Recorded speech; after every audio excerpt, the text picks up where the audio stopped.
Alright,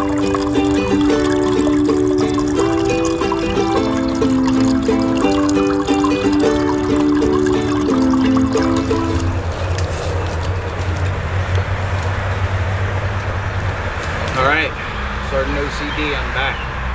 We're going to continue part 2 of Cordage, cargo, and cover. So I think what I'm going to do with this one, since it's so ripped up, I'm going to make little mini tarps, little mini covers for my gear here, because it's supposed to rain, it's supposed to thunderstorm, but I want to get this done so we could set up our water collecting area. So we'll take advantage of all that thunderstorm and collect water, boil it, treat it somehow, and then we'll have drinking water to fill one of the canteens that's empty. Okay. I'm gonna get set up. I'm gonna change this tarp around. I did collect a lot of smalls, and I'll show you that when I come back. God bless. Sergeant OCD back here. Like I said, here's my what we call possum mentality bag.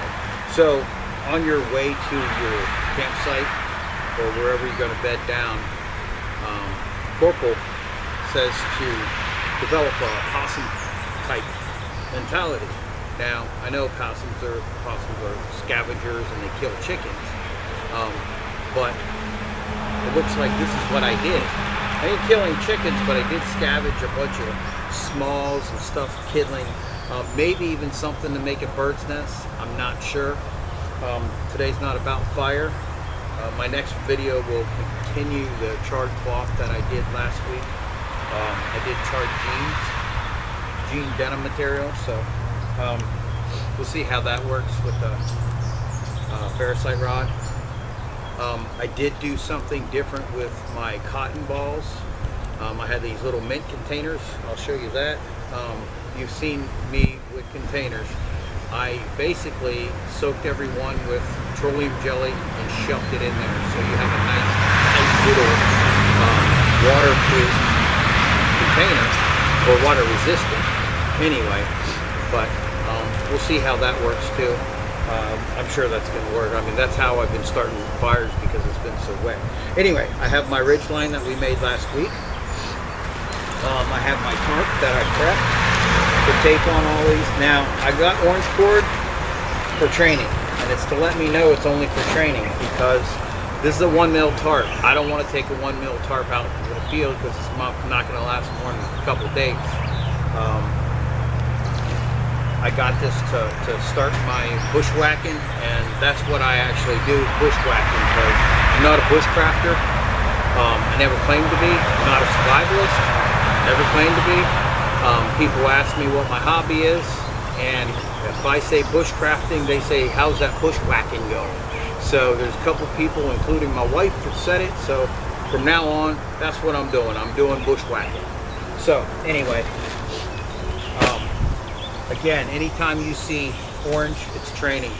If you see different colors, other than the one pack of 50 of 550 paracord I have, the rest is all 160 pound tests. So anyway, we're going to do we're going to start with a ridge line. We're going to do this tent first, actually this tarp. So getting back to structures, I have a tent. I won't use it because I can't see out of it. Something like this structure that I made behind me, that with the old tarp, you see all the holes in it. I'm not concerned about it, but it's enough of a shade there that I can keep my gear dry, and it's enough of a backing to kind of blare out the traffic that's behind me. I don't have a better area. Unfortunately, I don't have woods to go to. I don't have land that I own, so this is what I can do for now. But anyway, all my gear stowed back there. I'm trying to make these little things with toggles that, like the corporal makes, ties it up, wraps it around here, and he hangs his backpacks on here. But You know, I'm not that concerned about that. I know how to make them, and I'll show you guys how to make them. Loop, pull through, tie it tight. Easy peasy. So, this is around my tree. I'll pull that through. I'm gonna pull this as tight as I can, and then I'm gonna pinch right here. Now, everybody I've seen does these different. So, I'm gonna tie a little knot in there. Now, what I could have done is, let's do this instead. This is going to be much easier. So let's take that back out.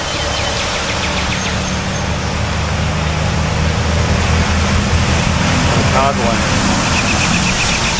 That way there's quick release. Pull it tight.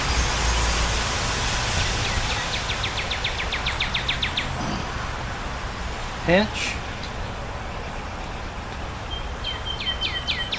On a loop. There. Pull that a little tight. Get the toggle in. I didn't loop it.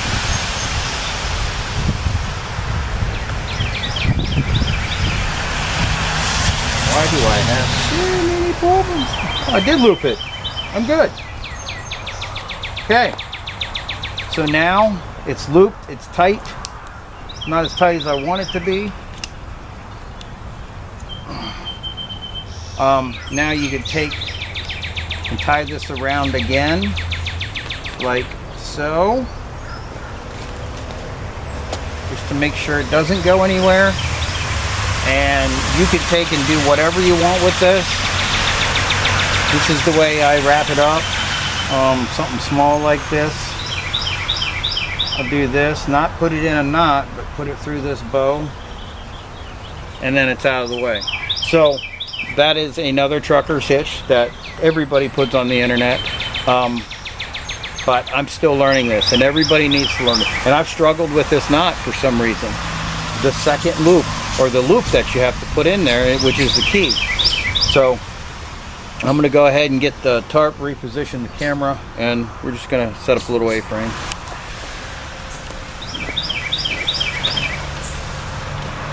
So here's our pre-prep tarp. Real easy to find the corners on this one. So this is width-wise. I don't know anybody that stands this tall. So just want to fold it over. Now, the plants that are in behind this is catnip. I've got some nettles growing over there. Got nettles growing over there, so I'm going to make some tea. And then, what am I doing? We don't do things like that. We're going to do it like so. Alright, we're going to take our first fruit stick knot.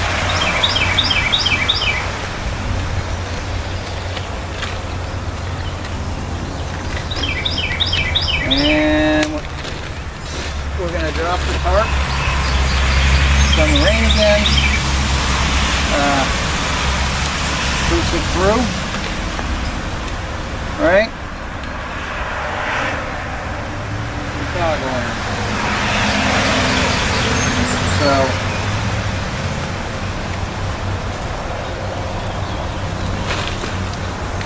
So that is right on that. So I would probably, if I use this more, well, actually, this is my training.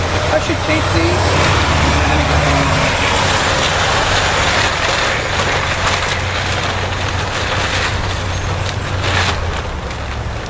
As you see, I didn't put it over. I could have, but it's not as versatile then.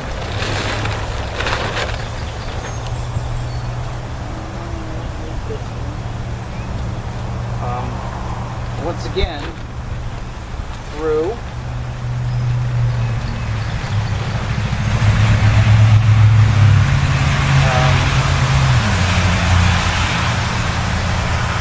Pull that up. Toggle. You can say a piece of wood, but you see how it's not coming back. Then second awesome that. Now the rest of these, I could take these and tack them all down at the back. I could take this and run it off into a pole.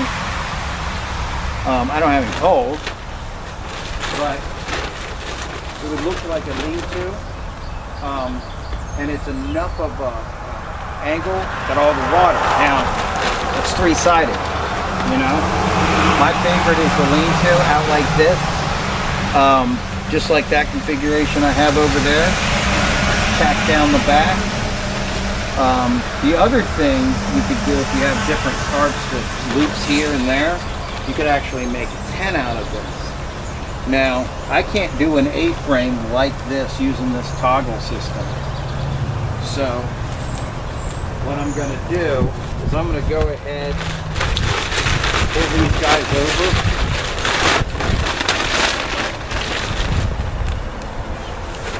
And go ahead, pull this back, push the pussy tight knot, and it's loose. To be that loose, but as they wear in, they get tighter and tighter. So just gonna keep this over here a little bit, kind of line it up with its grommets. I mean, this is a Walmart special. So, what do you expect? But it's a good training tarp. So, now, it's a good training tarp. So I could tack all these things down. I could tie them off if I wanted to. A lot of bushcrafters make their own stakes. I think that's pretty cool. Welcome back. You know, everything that you see and people suggest, you have to try it, you know, so you know if it works for you or not, you know. I don't like anything attached to this, I know that now, except I'm going to tie these onto the back because I want my A-frame. So I'm going to attach these to the back and stake the back down, and then we're going to stake the front down, so we'll have an A-frame attached to the ground, and hopefully we can shut the back up. I don't like this tarp. I need an extra hole on each side, so I don't have anything to attach to my ridge line, so basically my ridge line is just the upper support, which it would be anyway, but I'd like to attach it so it doesn't slide. But after I get done staking these down, so you have it, an A-frame tarp. Now I could put pine needles, leaves, whatever I could find. I could put it up against the side. I could actually take up one of the sides and then attach the eyelets together, and I could attach these together and then bring these down, crisscross them, and put a stake in on each, put the stake in on each of them, so I could bring this to a close and I would just be crawling in the other end. I mean, there's roomy, it's roomy in here, it's enough that I can keep all my gear in here, sleep comfortably.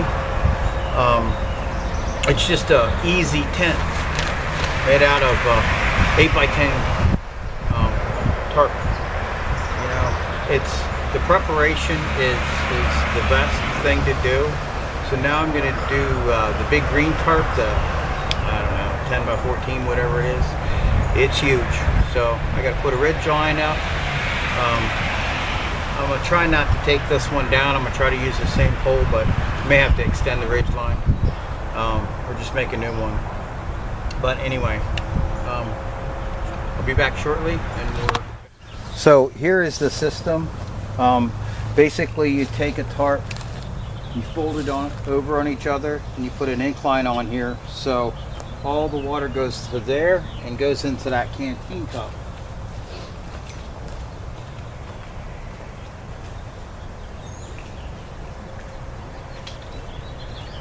So there's a little bit of water in here, and you'll notice my canteen cup is clean.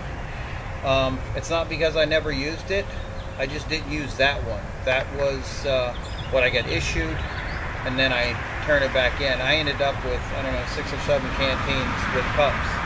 So I turned in all the ones that were charred. I'm just going to pour a little bit of water here. We're going to see what happens.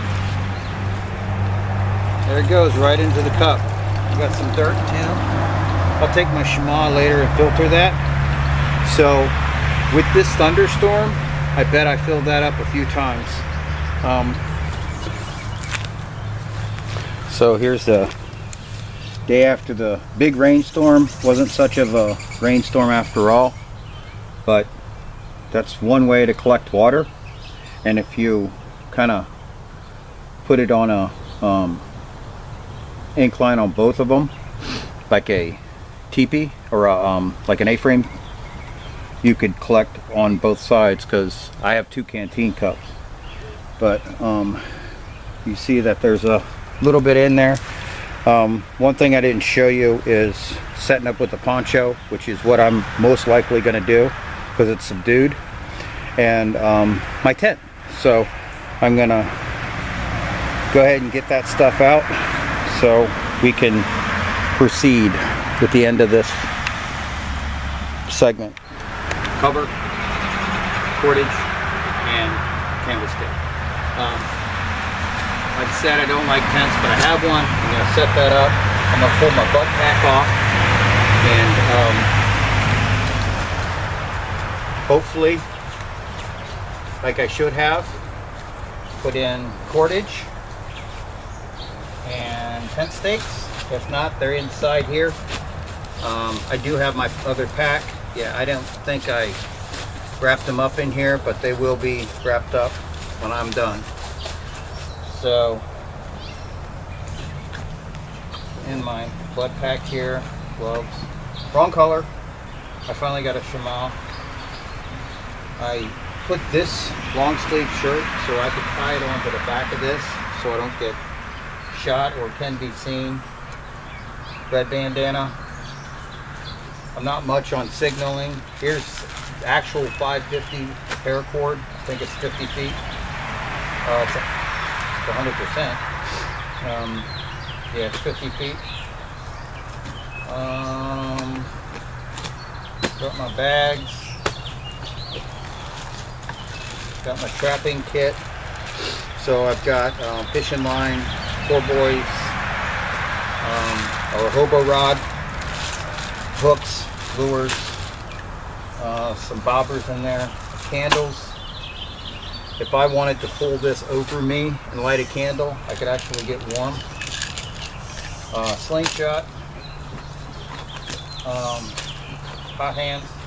So I didn't put the stakes in here yet, but I know they're in my other bag. So I'm gonna have to throw the stakes in here. One thing I did add to here is water tablets. I put them in the sides of each canteen.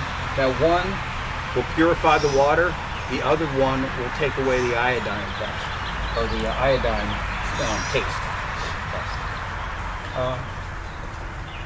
I do have one stake here, but we're gonna set these 2 items up and basically show you how they work. I mean, they're covered.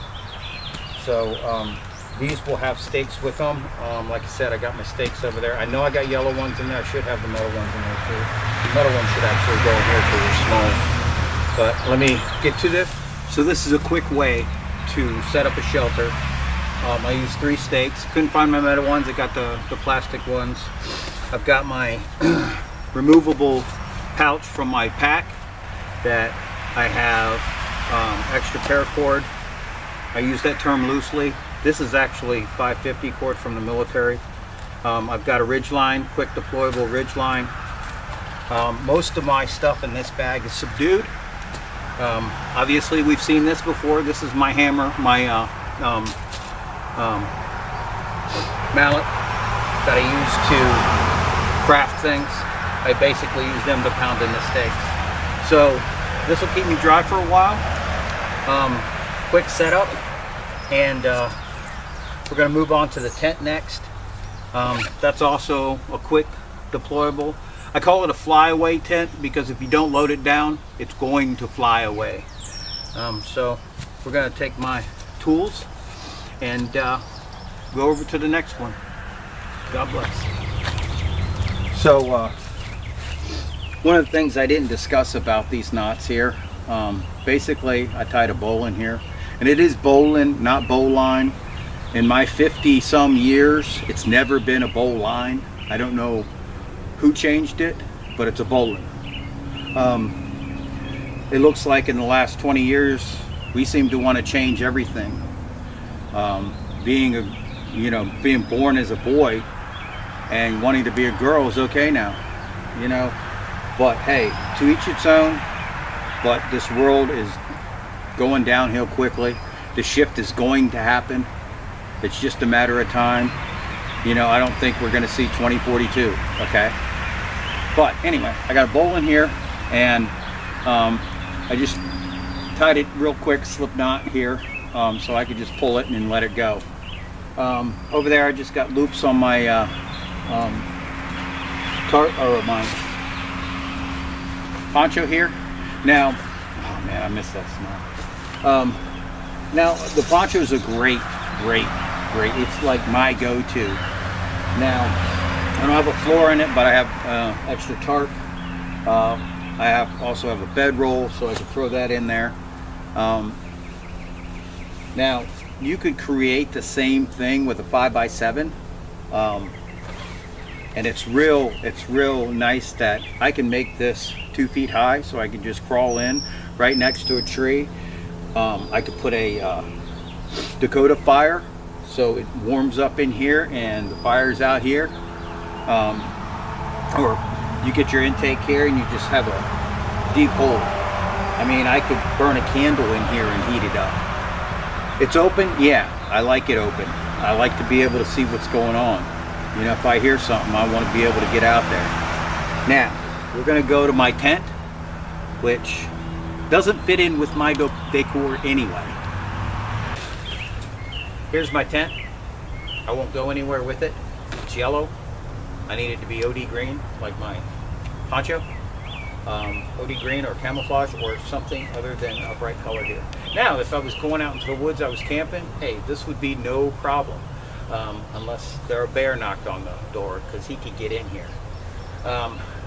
Just want to let you know, I did change my pack around a little bit. I never did find those metal stakes, so I think I used them back behind there. So I've got yellow stakes with me. That's fine. I'm going to pack them up with the poncho. I do have one more other than that one over here. I put the first aid kit on the back of my butt pack. It just seems like a better place for me. So when I go low, to low crawl into hiding, that is not sticking up so obtrusive. I would remove the patches though first. That's why I got a lot of these Malay packs, so I could put patches on so I know what's in there and then take them off if I need to, just like when I was out in the field. I did switch around my big saw, put that in my urban pack. I got a little smaller saw. I'm going to try that one out, and along with that I took my hatchet and moved my tomahawk over here, put the hatchet into the urban pack. So basically all the tools in the urban pack are orange. So in case I have to take that out into the woods on my way home from work or whatnot, it's if I drop it, I'll find it. I also have a new compass in there. And these are all $10 items. I can only afford so much per week for bushwhacking. So, little by little I get this and that. I just happened to see the saw today and I got it. last payday I got a compass. So this concludes all the cover, cordage, and cargo tape. So we're still going to use these. You're still going to see these, but you know, I'm not going to teach you how to put up an A-frame or anything like that now. Now, you know, the frame that my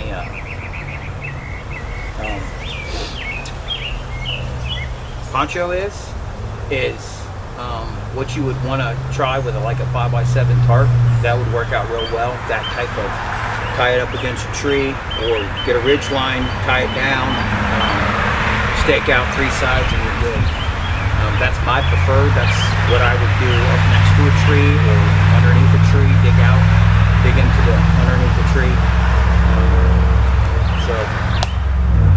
Hopefully I can get out into the woods and show you some of these even more in a real life situation. Not real life, real world situation. There's real life situation, I'm not showing anything else. I'm just going to survive. But God bless you.